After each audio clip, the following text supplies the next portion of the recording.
Berikutnya, adik-adik diharapkan mampu menjelaskan patogenesis dan gambaran mikroskopik pada hidroperikardium dan hemoperikardium.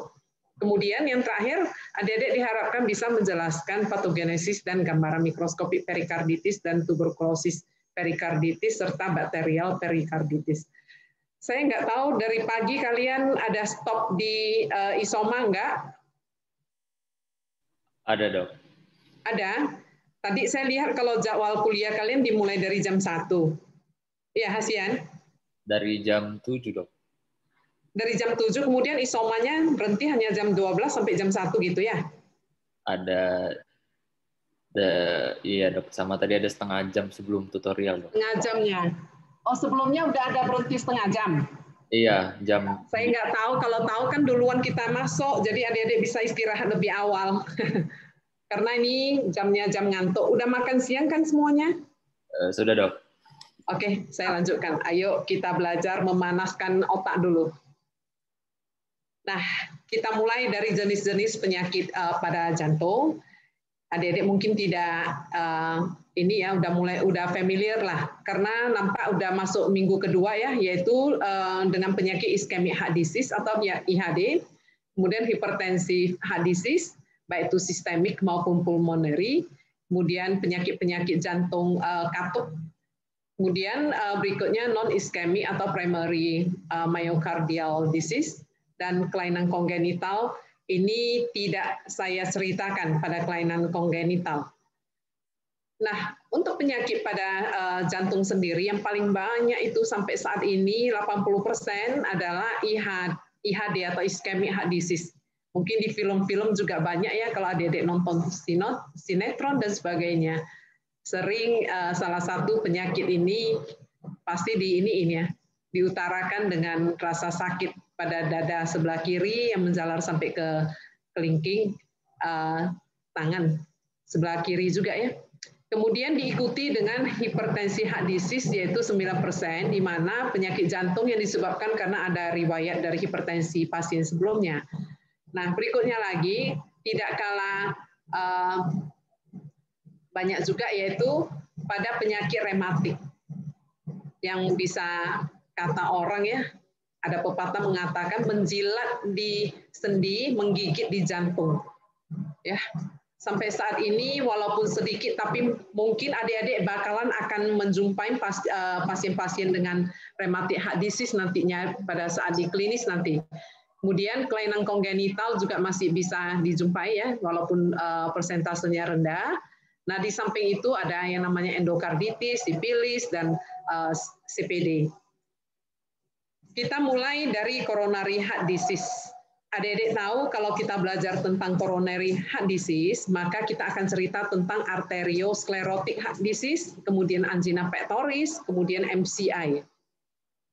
Nah, pada arteriosclerotic heart disease, ini salah satu yang mendasarinya adalah terjadinya aterosklerotik pada arteri koronarian. Jadi arteri koronariannya itu menjadi kaku, di mana di sini akan kita jumpain adanya penyebaran fibrotik ya, jaringan fibrotik pada daerah miokard itu yang bersifat diffuse dan kadang-kadang bisa melibatkan katup pada jantung berupa fibrotik. Nah, morfologinya pada aterosklerotik ini akibat kekakuan itu bisa menimbulkan kondisi iskemik. Ada yang masih ingat apa itu iskemik? Miracle. Apa itu iskemik?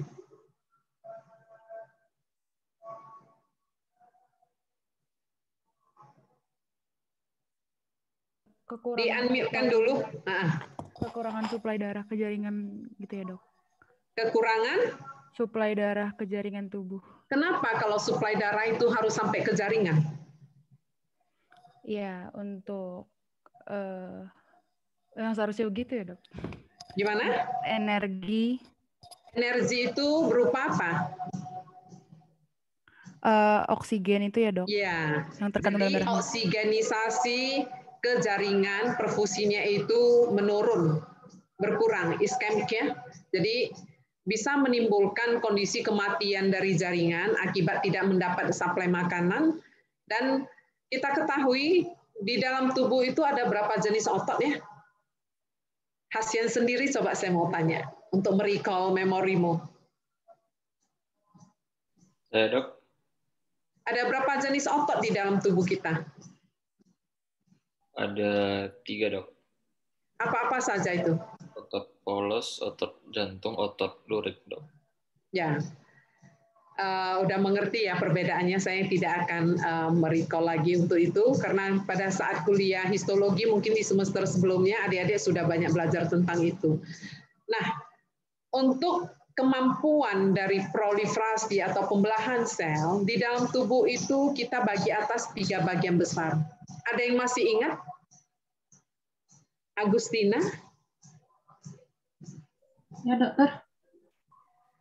Berdasarkan kemampuan untuk proliferasi atau pembelahan sel, di dalam tubuh kita ini, sel tubuh dibagi atas 3 jenis, 3 tipe. Agustina tahu apa-apa saja? Sepertinya masih ingat, Dok. Nah, apa-apa saja itu? Ada yang dapat berproliferasi bebas, ada yang permanen, dan ada yang berproliferasi pada saat-saat tertentu saja. Bisakah kalian memberikan contohnya, Yesindi? Yesindina kita.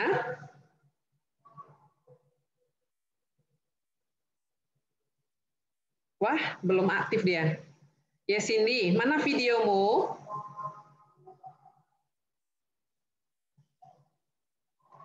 Hasian, apa yang disebutkan oleh Agustina? Bisa kamu memberikan contohnya?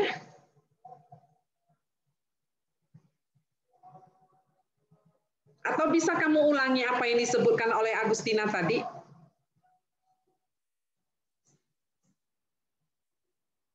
Garuk-garuk kepala berarti udah nggak tahu. Agustina, coba kamu ulangi ada 3 tipe jenis sel tersebut. Ya, dokter, ada yang berproliferasi, bebas berproliferasi. Nah, yang bebas ini apa contoh selnya? Yang bebas, contohnya sel darah. Bukan. Enggak, sudah lupa dong. Nama latinnya, namanya selnya bersifat labil ya. Ya Agustina, labil ya. Jadi artinya pada saat sel itu mendapatkan jejas atau trauma, maka dia akan langsung masuk ke dalam siklus sel untuk membelah diri. Contohnya, semua pelapis epitel pada permukaan tubuh. Contohnya lagi pada GI tract, pada saluran pernafasan. Jadi, kalau kita lihat siklus sel, adik-adik mempelajari tentang siklus sel, udah pernah ya dipelajari? Pernah ya? Jadi sel itu mempunyai sifat untuk homeostasis ya, mempertahankan organ tubuhnya. Contohnya kalau adik-adik suka makan panggangan, suka makan gorengan, itu kan semua teroksidasi ya, apalagi gorengan jajanan di pinggir jalan menggunakan minyak yang jelantah dan digoreng berulang kali.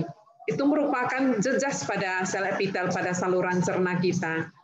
Nah, karena merasa terjejas, maka sel epitel pada mukosa di GI tract itu akan masuk ke dalam siklus sel untuk membelah diri lagi.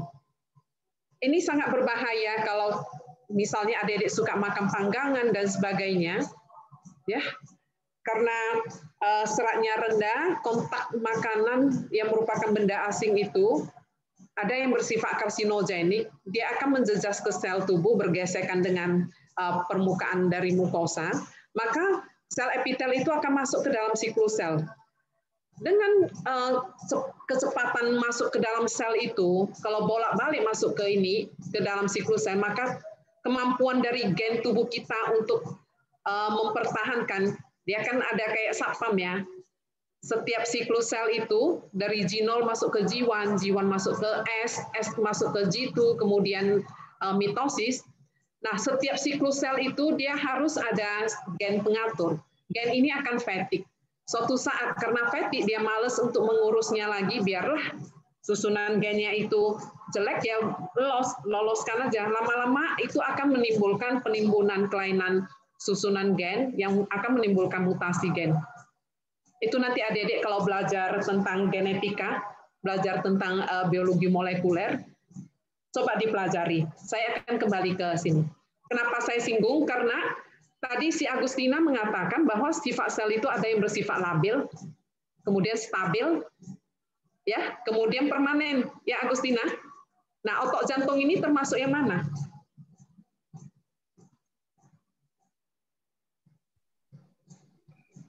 Agustina. Otot jantung termasuk tipe yang mana? Kemampuan proliferasi selnya? Yang stabil, Dok. Mungkin. Hah? Yang stabil, Dok. Otot jantung, tadi kan Agustina mengatakan ada 3 tipe kemampuan dari proliferasi sel di dalam tubuh. Yang pertama yang bersifat labil itu adalah pelapis epitel permukaan. Kemudian ada yang namanya stabil. Ya. Kemudian yang ketiga itu adalah yang permanen kan, Agustina? Iya, Dok. Betul. Nah, otot jantung ini termasuk kelompok yang mana? Dari kemampuan sifat dari kemampuan proliferasi selnya? Yang permanen, Dok. Yang permanen. Iya. Artinya apa kalau permanen? Yang permanen berarti tidak dapat berproliferasi. Nah, betul. Jadi kalau yang sifatnya yang selnya permanen, begitu seseorang itu dilahirkan, maka sel tubuh itu tidak akan pernah berproliferasi lagi. Makanya pada otot-otot jantung, bila terjejas sampai semaput ya, sampai mati selnya, maka sel itu kalau regenerasi dia tidak berubah menjadi sel otot yang mempunyai fungsi untuk kontraktil dan sebagainya, tapi dia akan digantikan oleh jaringan ikat fibros. Paham? Paham, Hasian? Nah, makanya pada kondisi iskemik yang disebabkan oleh ini aterosklerotik pada otot jantung, itu akan menimbulkan fibrotik miokard. Ini ditandai dengan apa? Dengan adanya yang kita sebut sebagai brown atrophy. Ya. Nah, brown atrophy ini merupakan penimbunan granular-granular yang warnanya kuning kecoklatan yang merupakan penimbunan dari kandungan lipofusin, yaitu antara zat lemak dengan protein. Ya. Kemudian kita lihat pada kondisi jantung yang mengalami aterosklerotik pada penyakit jantung yang disebabkan aterosklerotik, jantung bisa aja bentuknya normal, mengecil ataupun membesar. Dan kelainan-kelainan pada jantung itu bisa berupa adanya jaringan ikat fibros ya pada katup mitral maupun pada daerah chorda tendinea. Apa itu chorda tendinea?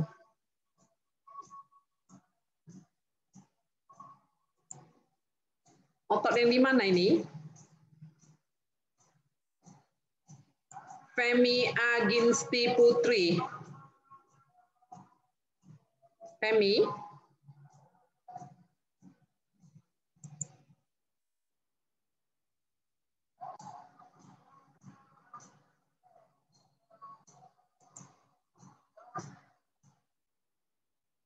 Gimana sih anggotamu? Nggak ada yang jawab? Kayaknya saya kasih kuliah ke laptop aja ya. Di mana itu Miracle? Chorda tendinea? Itu serabut-serabut putih yang gunanya menahan katup ya, Dok?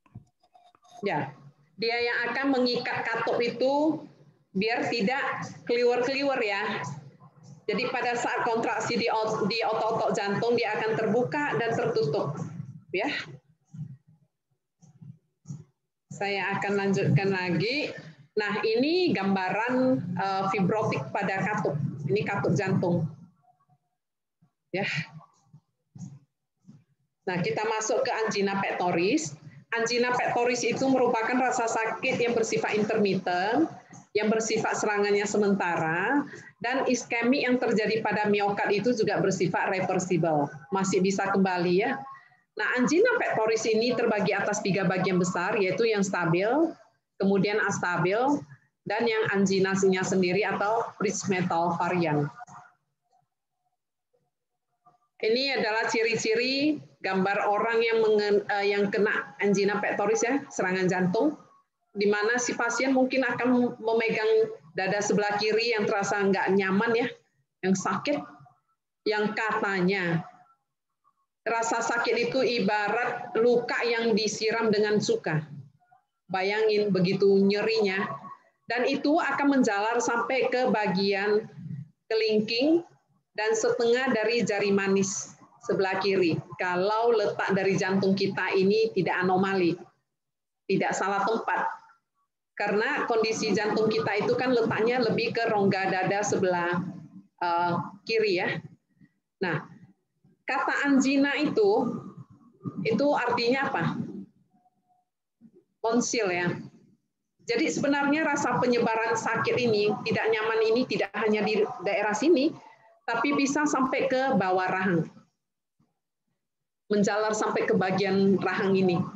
Kenapa seperti itu? Adik-adik bisa baca di embryogenesis. Pada saat perkembangan jantung, jantung itu akan dibentuk di daerah angina ini. Kemudian dia akan turun ke rongga dada pada umur kehamilan sekian minggu. Nanti adik-adik bisa belajar ya untuk itu. Nah, patogenesisnya disebabkan karena adanya hipoksia atau kekurangan oksigen pada otot-otot kardiom. Ya.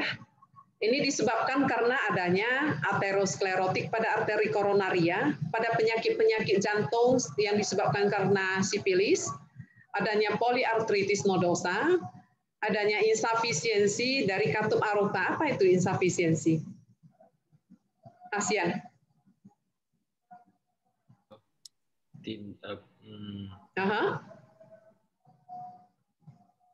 Apa itu insufisiensi? Kalau kita mau jadi dokter, kita belajar di dunia kedokteran, kita harus menggunakan terminologi kedokteran. Sama saat waktu tutorial, itu salah satu yang dinilai. Si mahasiswa mampu nggak menggunakan terminologi yang ada di kedokteran? Mirakel, apa itu insufisiensi? Ketidakcukupan atau intinya dia nggak jelas suaranya. Intinya dia tidak sempurna ya dok, ketidakcukupan atau tidak rusak. Agustina, ingat kamu? Regurgitasi ada. Regurgitasi ada. Insufisiensi pada saat jantung itu memompa, valve-nya itu kan membuka dan menutup. Ya. Pada saat dia membuka tidak sempurna, itu namanya stenosis. Tapi pada saat dia menutup tidak sempurna, maka ini disebut sebagai insufisiensi. Belum diajarin ya pada saat kuliah blok ini dari Departemen Jantung, belum ya? Oke, saya akan lanjutkan. Jadi kalian sekilas bisa catat apa itu insufisiensi, nanti belajar ya. Kemudian pada pasien-pasien dengan anemia, maka bisa terjadi kekurangan oksigenisasi juga ke otot-otot jantung. Hipoksia ini bisa disebabkan karena oklusi dari arteri. Nah, jumpa lagi. Apa itu oklusi? Agustina.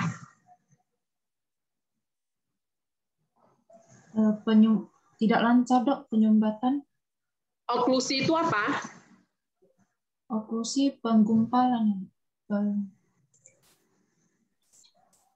Pasien tahu oklusi itu apa? Terhambat ya dok. Ada halangan. Kalau vasospasme, mengerti istilah ini? Kalau kalian tidak mengerti, kalian ikuti kuliahnya bisa bingung. Jadi kalau kita lihat pembuluh darah itu di tengah ada lumen ya. Iya. Dinding dari pembuluh darah ada berapa lapis? Ya, 3 lapis. Lapisan apa saja yang 3 lapis itu? Tunika media, tunika internal. Bentar ya, cukup bising di tempat saya.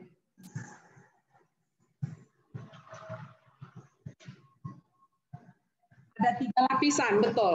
Lapisan apa saja? Intima, tunika intima ya, ada endotel kan. Kemudian tunika media. Satu lagi apa? Tunika adventia, Dok. Ya, benar. Jadi ada 3 lapisan. Nah, kalau di dalam lumen itu, ya, ada yang namanya trombus, nanti di belakang kita bisa lihat ya. Dan lumen dari pembuluh darah ini tertutup sama sekali oleh sesuatu ya, oleh trombus, maka ini disebut sebagai oklusi. Beda dengan vasospasme, sama-sama lumennya kecil ya, tapi oklusi itu sampai hampir tumpet. Sedangkan vasospasme itu karena vasokonstriksi dari pembuluh darah. Jadi hipoksia ini bisa disebabkan tertutupnya arteri sama sekali ya, lumen dari arteri, ataupun karena adanya vasospasme dari arteri koronaria.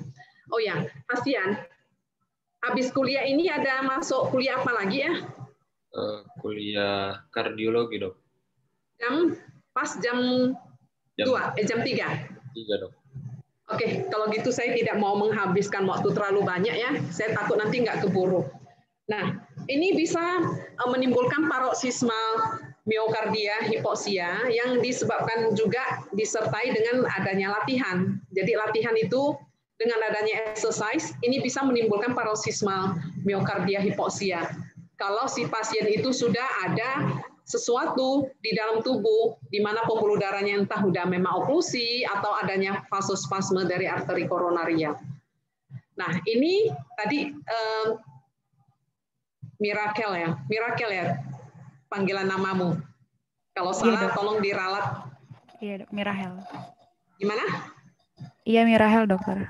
Mirahel. Normal, kata Mirahel itu ada tunika intima, media, adventitia, nanti yang membedakan antara arteri dengan vena, adik-adik seharusnya udah tahu ya, karena kalau belajar histologi, kalian akan diajarin bagaimana membedakan pembuluh darah yang namanya arteri dengan vena. Bedanya di mana? Sehingga satu kok lumennya kayaknya bulat, satu lagi kok gepeng, kempot gitu. Ya. Nah, pada kondisi aterosklerotik di mana adanya penimbunan dari zat-zat lemak yang suka makan Kentucky Fried Chicken, pizza, yang makanannya sehari-hari hanya itu, hati-hati. Karena penimbunan lemak itu seharusnya tidak pada usia orang tua saja, tapi dimulai dari usia muda. Zaman sekarang ibu-ibu muda, kepengen anaknya yang montok kurang montok, dikasih keju lah, dikasih ini itu. Ternyata pada usia muda sudah bisa terjadi penimbunan pada dinding pembuluh darah yang namanya fatty streak. Nanti lihat ya, fatty streak itu apa. Jadi kalau kita lihat secara makros itu, pada dinding pembuluh darah, sepanjang dinding pembuluh darah itu nampak ada garis-garis warna kuning. Itu akibat efek dari penimbunan lemak. Nah, kalau penimbunan lemak itu udah berlangsung kronik, maka ini akan menimbulkan yang namanya aterosklerotik plaque. Kita lihat karena ada penimbunan, akibatnya ini akan membuat penyempitan dari lumen pembuluh darah. Nah, kalau kondisi ini ada, maka ini yang disebut bisa menimbulkan tipikal angina. Atau nama lainnya fixed coronary obstruction. Karena ada kondisi ini bisa menimbulkan tipikal angina ya. Nah, pada myocard infarct ini populernya kita dengar dari orang awam ya, katanya serangan jantung, attack, serangan jantung. Ini biasanya terjadi pada daerah-daerah yang mengalami iskemik, sehingga timbul nekrotik pada otot-otot jantung. Apa itu nekrotik? Ada yang tahu? Kematian sel, Dok. Kematian sel akibat? Akibat faktor luar, akibat paksaan dari luar, Dok. Nekrotik ya, kematian sel ya. Oke. Ini pada myocard infarct disebabkan karena kekurangan oksigenisasi. Nah, coroner insufficiency ya. Tadi kan kita cerita katup ini, kita cerita di pembuluh darahnya. Ini bisa disebabkan karena aterosklerotik pada arteri koronaria, yaitu kurang lebih 99%, dan sisanya bisa disebabkan karena adanya trombosis, emboli. Apa itu trombosis?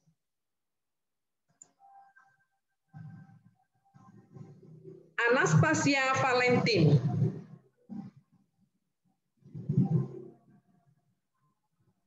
Iya, Dok. Anastasia, apa itu trombosis? Trombosis itu ada koagulasi dalam pembuluh darahnya, Dok. Kalau emboli? Emboli trombosis yang sudah lepas, jika saya tidak salah. Jadi emboli itu adalah trombus yang ini ya, sesuatu zat padat yang bergerak mengikuti aliran darah. Ada berapa jenis emboli, Anastasia? Maaf dokter, kurang tahu, Dok. Kurang tahu ya. Ada yang tahu? Ada yang bisa membantu Anastasia untuk menjawabnya? Albert Tanaka?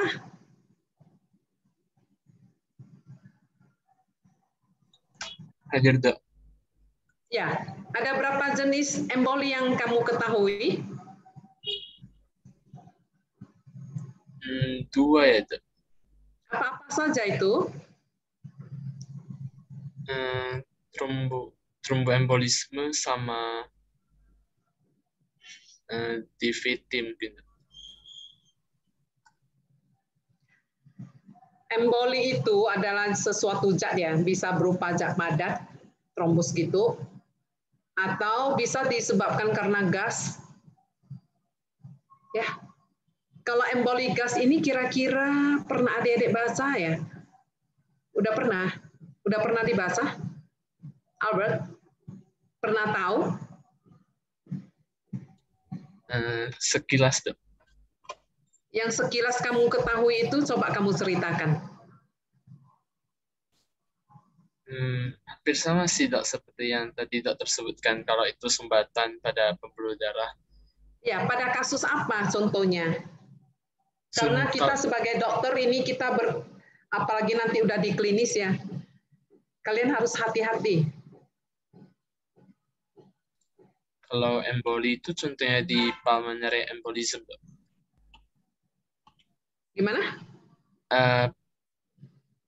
PE, Dok, pulmonary embolism. Terus?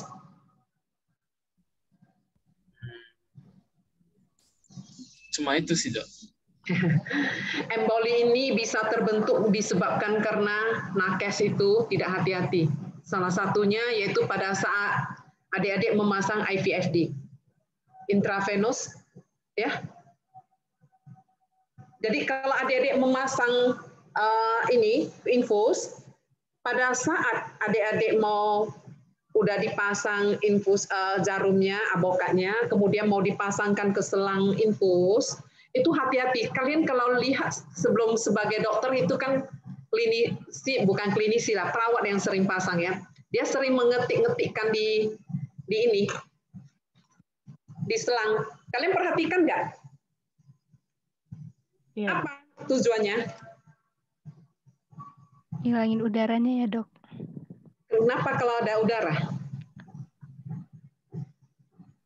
Mungkin dari sekelas yang saya baca ada yang namanya emboli udara, Dok. Jadi supaya Siapa ini yang udaranya... menjawab saya?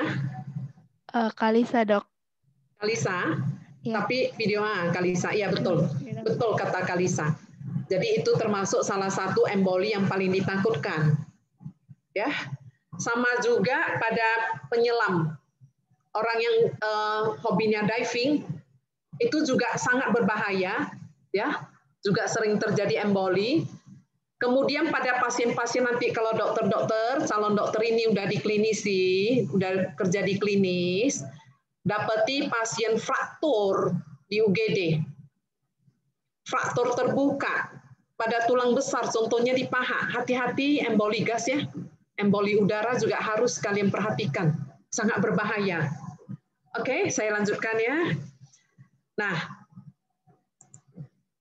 jadi selain itu juga bisa disebabkan karena penyakit dari pembuluh darah, bisa disebabkan karena adanya oklusi pada osteom yang disebabkan karena penyakit sifilis, oklusi aterosklerotik dan hipotensi. Hipotensi sendiri juga bisa menimbulkan kondisi MCI ya, karena pasokan oksigen ke ujung-ujung jaringan itu tidak didapati.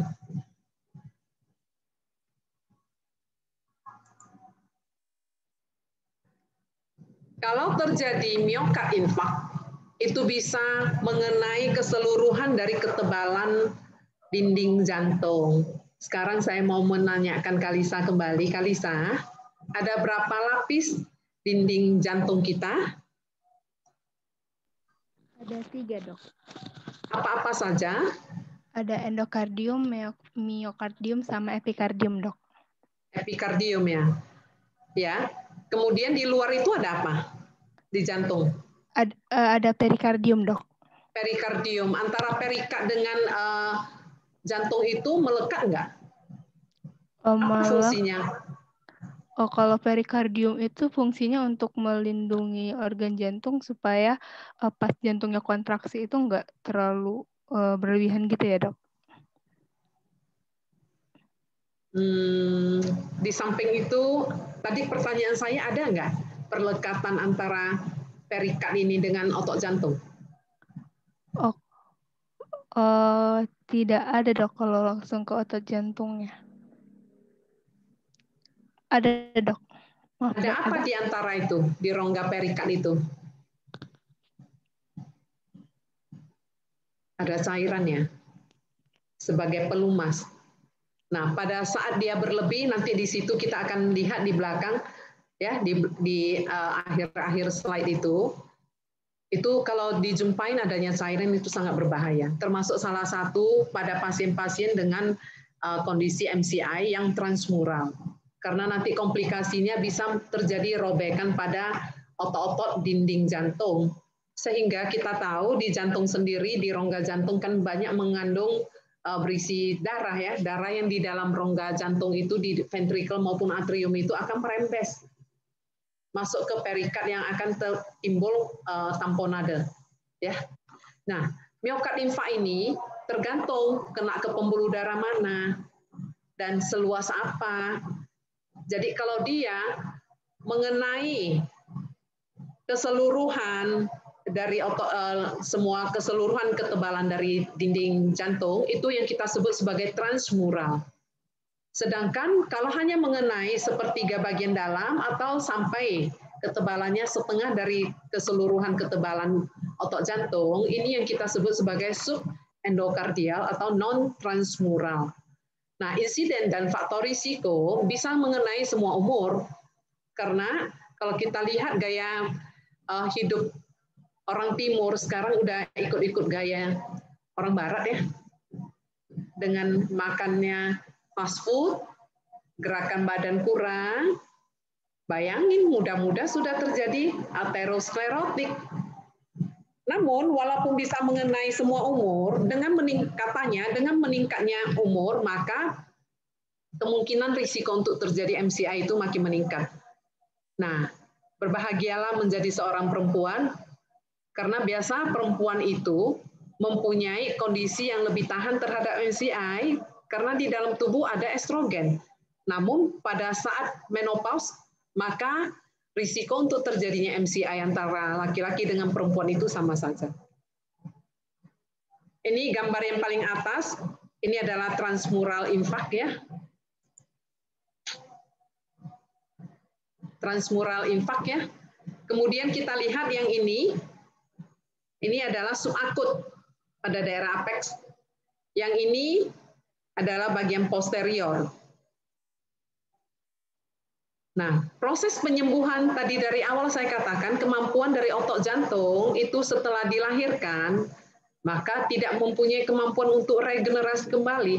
Kalau ada jejas, maka ini akan digantikan oleh serat-serat jaringan ikat. Oleh sebab itu, kalau adik-adik pernah dengar stem cell, salah satu tujuan stem cell itu adalah untuk terapi, yaitu untuk memicu contohnya orang-orang yang sudah sakit dari riwayat miokard infark, di mana otot jantung sudah tergantikan dengan jaringan ikat, maka ini akan dirangsang untuk dilakukan regenerasi lagi menjadi otot-otot di jantung. Nah, ini yang akut transmural miokard infark ya, dengan ruptur. Kita lihat di daerah ini kalau transmural udah nekrotik, pecah dia akan robek. Sehingga darah-darah di dalam lumen dari jantung ini akan masuk ke dalam rongga perikard.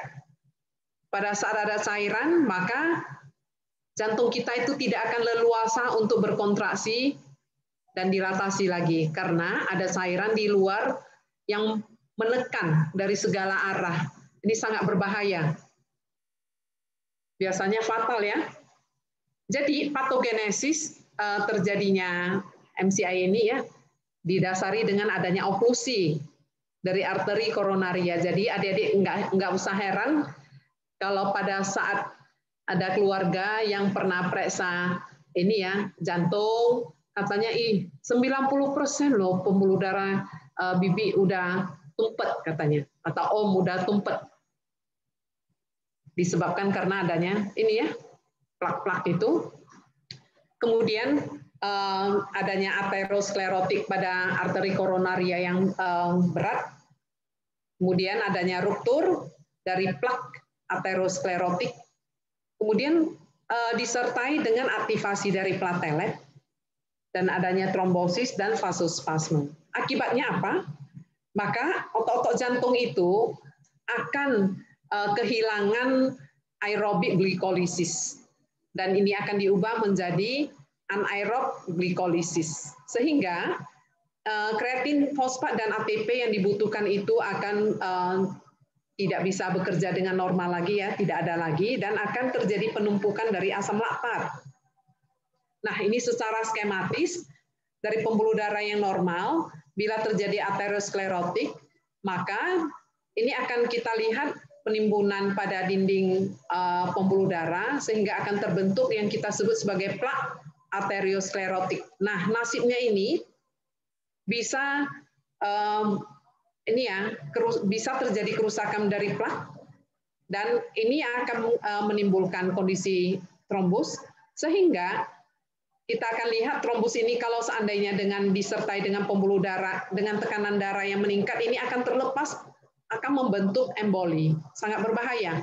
Karena emboli itu kalau jalan-jalan sampai ke pembuluh darah kecil, sampai ke mata, dia akan menimbulkan kebutaan, pada otak bisa menimbulkan stroke, pada ginjal bisa menimbulkan gagal ginjal. Ya, pada arteri koronaria itu akan memperparah kondisi miokard infark sendiri. Sedangkan yang kondisinya yang ini ya obstruksinya yang tidak rusak, tidak ini ya plaknya ini tidak pecah, maka ini akan berlangsung lama-lama penimbunan ini akan menimbulkan oklusi. Nah, udah dapat ya. Oklusi itu adalah penutupan dari semua lumen keseluruhan lumen pembuluh darah. Nah, ini gambaran skematis juga. Jadi nasib dari aterosklerotik itu bisa berupa penyempitan, kemudian bisa menimbulkan penyempitan yang disertai dengan penimbunan dari ini ya kalsium, kemudian bisa disertai dengan perdarahan, bisa disertai dengan adanya oklusi ya, karena ada terbentuk aterom, atau tertutup sama sekali karena ada terjadi organisasi pada lumen pembuluh darah. Nah, dengan tubuh akan berusaha untuk menerobos daerah yang menyempit ini ya, atau yang tertutup ini. Akibatnya, kalau berhasil dia akan terjadi rekanalisasi dengan adanya saluran-saluran yang kecil-kecil halus-halus untuk berusaha menerobos daerah penyempitan ini atau penutupan dari lumen pembuluh darah. Nah, distribusi dari infark ini tergantung pembuluh darah mana yang terkena. Pada arteri koronaria yang kanan, maka itu kurang lebih 30-40% kasus. Sedangkan yang kiri, ini biasanya lebih banyak, 40-50%. Untuk arteri sirkumfleksi yang kiri, ini hanya sekitar 15-20. Ini adalah percabangan dari arteri koronaria.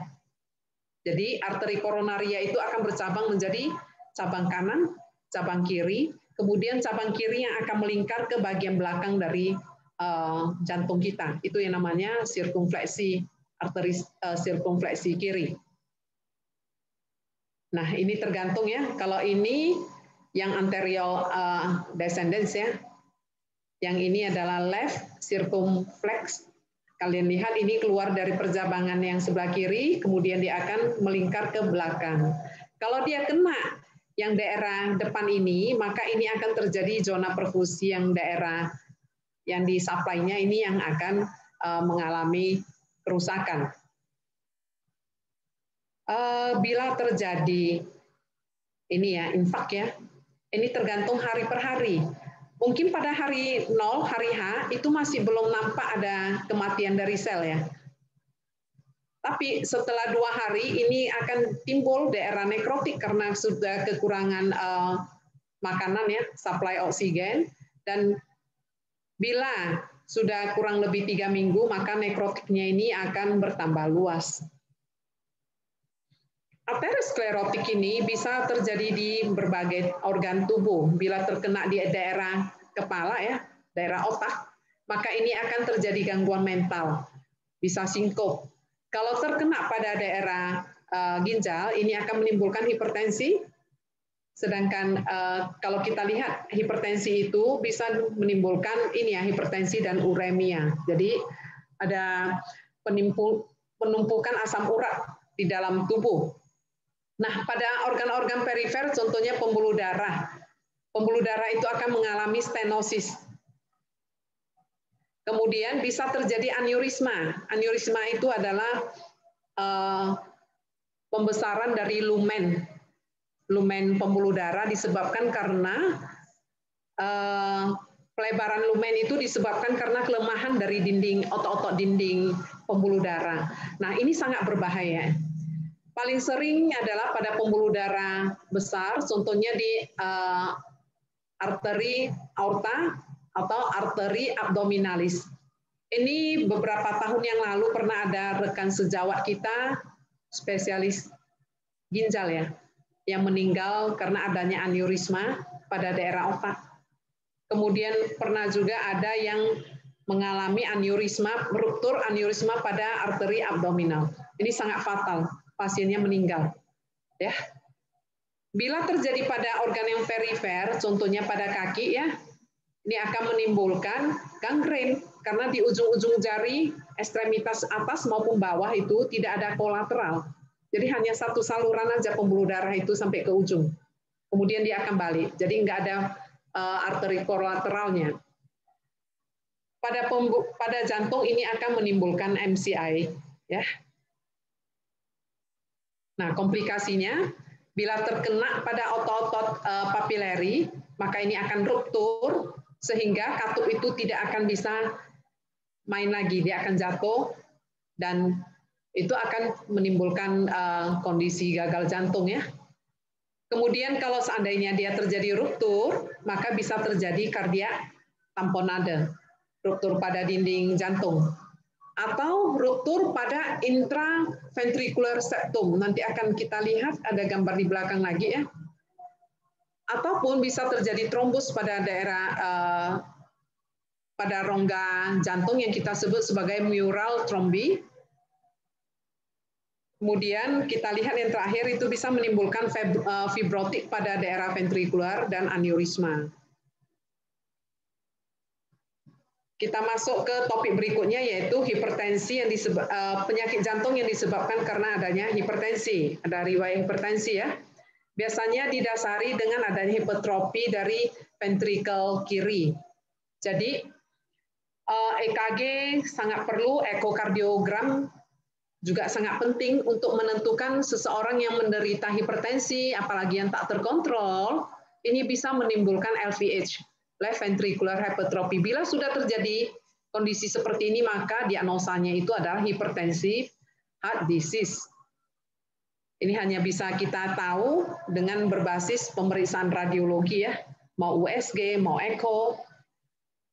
Yang harus dikesampingkan atau dieksklusi bila terjadi stenosis aortik ataupun adanya primary hypertrophic cardiomyopathy.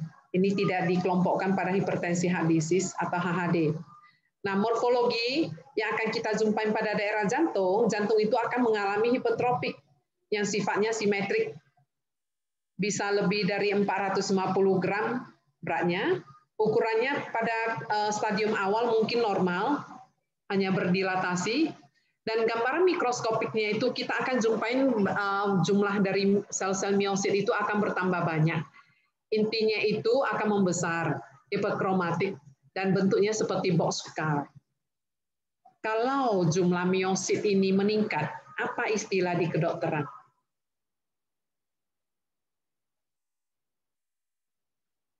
Jumlah sel yang pembentuk dari organ tersebut yang bertambah banyak. Asian? Kurang tahu. Nggak tahu juga, basic ilmunya tidak dipelajari. Kalisa, pembesaran satu organ yang disebabkan karena jumlah sel pembentuk organ tersebut itu yang bertambah banyak, apa istilahnya? Apa adanya tumor ya dok maksudnya? Agustina? Hipertrofi dok? Hiperplasia dok. Apa beda hiperplasia dengan hipertrofi? Kalau hipertrofi selnya yang membesar, kalau hiperplasia jumlahnya yang bertambah. Yes, itu Hasian. Udah jelas Hasian? Jelas dok. Kalau jelas coba kamu terangkan ke saya sekali lagi. Kalau hipertrofi selnya membesar, kalau hiperplasia jumlahnya yang makin banyak. Benar Agustina?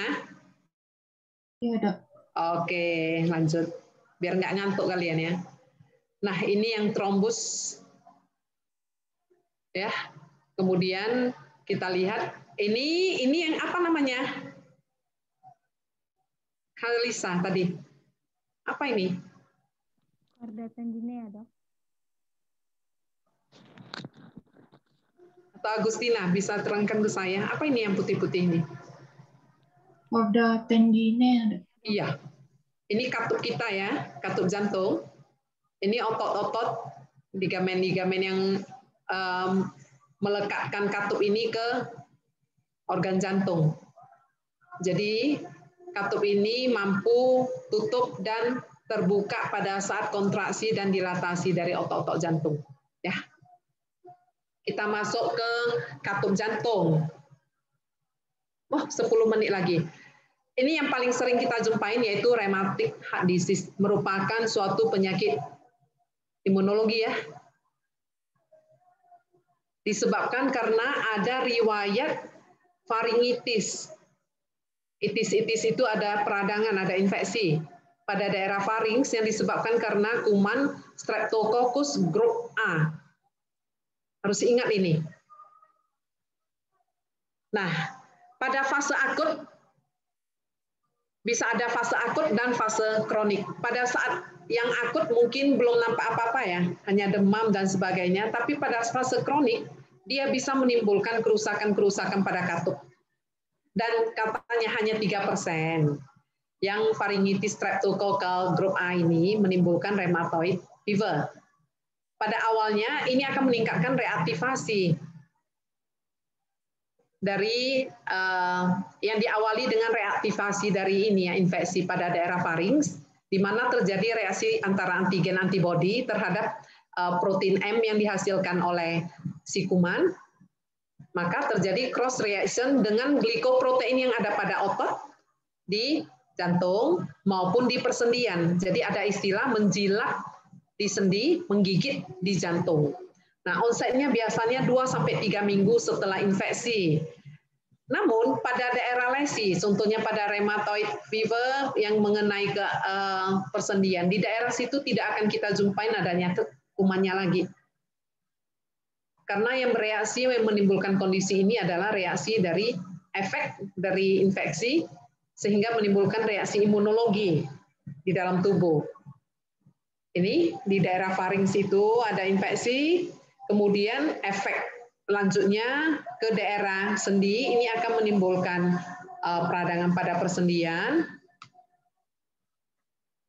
Kalau pada otot-otot jantung, ini bisa terjadi kerusakan pada katup, terutama pada katup mitral, ya, dan trikuspidal. Kemudian pada kulit, ini akan menimbulkan nodul-nodul. Dan ini juga bisa mengenai ke organ, berbagai organ termasuk pada otak. Kita lihat pada daerah jantung, ini terutama kena di otot-otot jantung yang ada yang khasnya, yang namanya Ascough body. Kenapa disebut Ascough body? Karena Ascough body ini ditemukan oleh siapa? Ada yang tahu? Oleh Ludwig Ascough dengan temannya yang namanya Paul Rudolf Gepel. Jadi Ascough body ini dikenal juga sebagai Ascough Gepel body. Coba nanti cari di internet ya.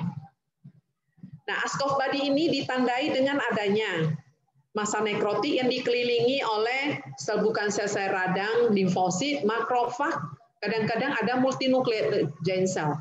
Ini namanya Ascough body. Di mana? Di antara otot-otot pada daerah jantung.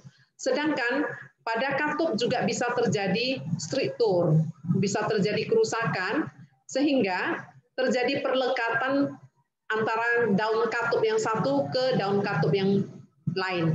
Disebut, ini kira-kira ada berapa daun ya katupnya? 3, dokter. 3 atau 2?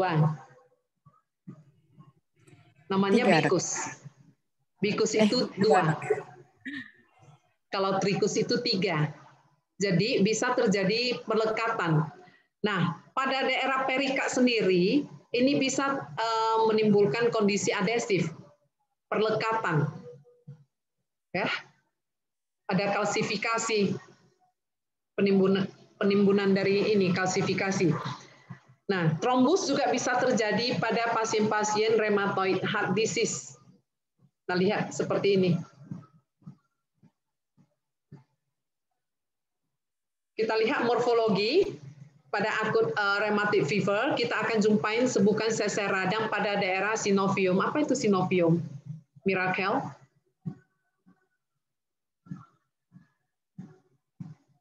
Yang di sendi itu ya, Dok? Cairan di sendi ya, Dok? Synovium itu apa? Cairan di sendi bukan, Dok? Iya, pada persendian ya. Synovial ya. Synovial fluid ya biasanya. Pada daerah synovium, kemudian synovium itu sebenarnya pada cairannya namanya cairan synovial, tapi dihasilkan oleh synovium, yaitu yang melapisi persendian. Jadi bisa mengenai persendian, bisa mengenai kulit, bisa mengenai jantung maupun ke paru.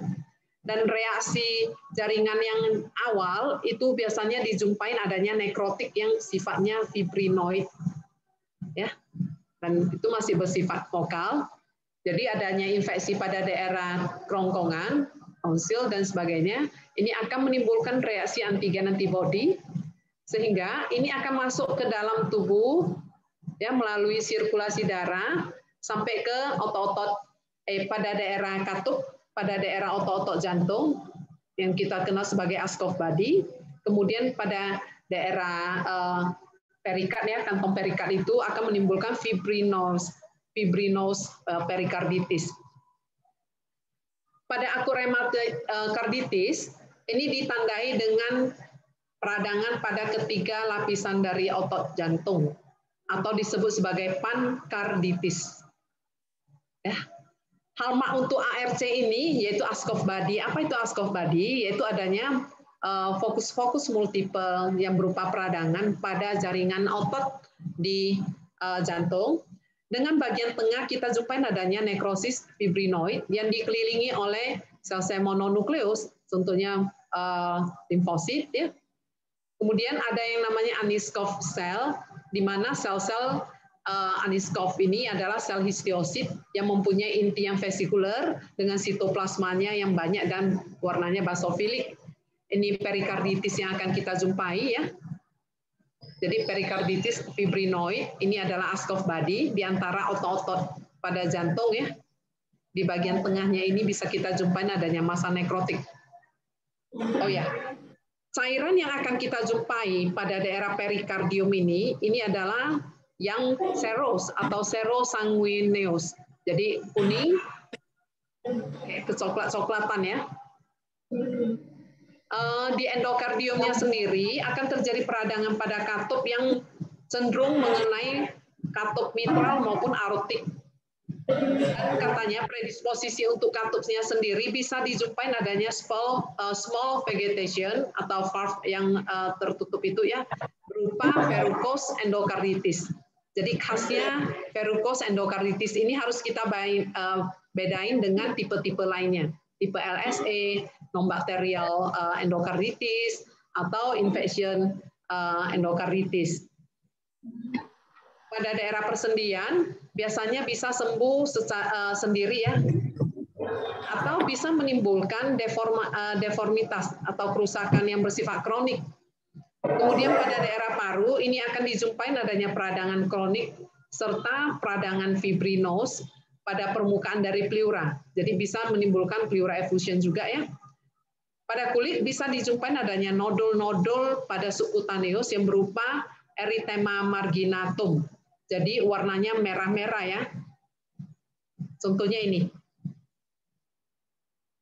Jadi pada persendian bisa terjadi radang sendi. Hati-hati ya. Jangan anggap remeh. Kita harus periksa apakah ini termasuk ke rheumatoid fever atau tidak. Gambaran histologi kita akan jumpain adanya tipikal, yaitu Ascough-Gimpel-Badis ya. Kemudian pada cutaneus ada dijumpai nodul-nodul seperti ini.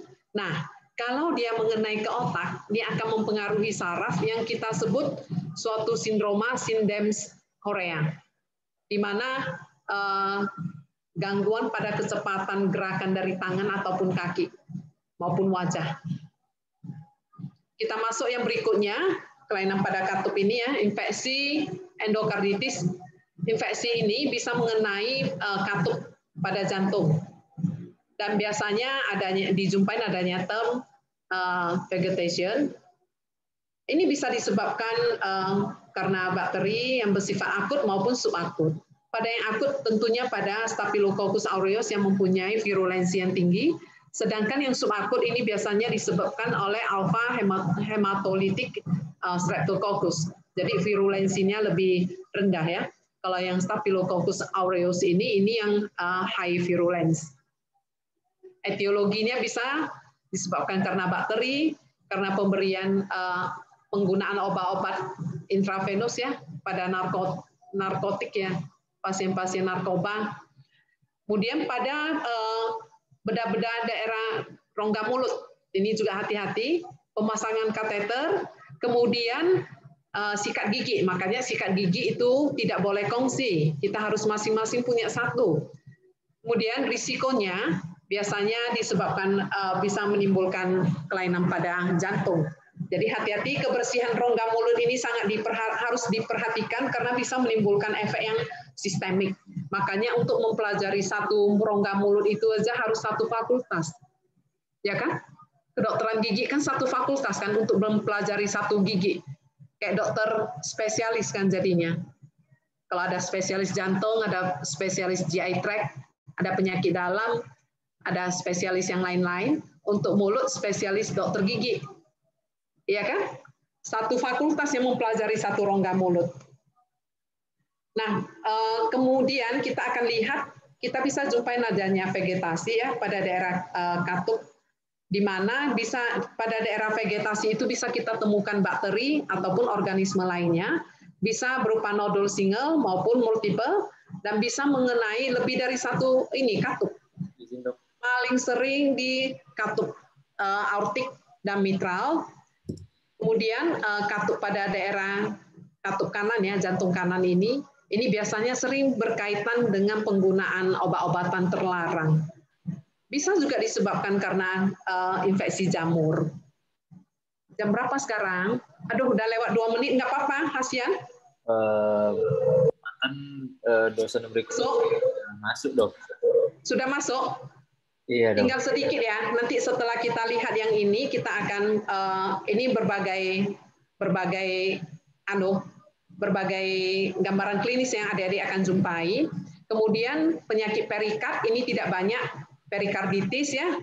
Kemudian perikarditis ini bisa disebabkan yang akut, kemudian yang bisa juga kronis, nanti adik-adik baca sendiri, dan komplikasinya itu bisa terjadi konstriktif perikarditis, obliterasi dari perikarditis, vokal maupun diffuse, kemudian bisa terjadi penekanan pada vena cava dan DC. Perikard effusion ini bisa serosanguineus maupun kilos. Kilos ini biasa berkaitan dengan pembuluh limf ya. Nah, yang paling berbahaya adalah hemoperikardium, di mana bisa terjadinya kardiak tamponade. Tadi kita udah cerita di depan. Sampai di sini aja.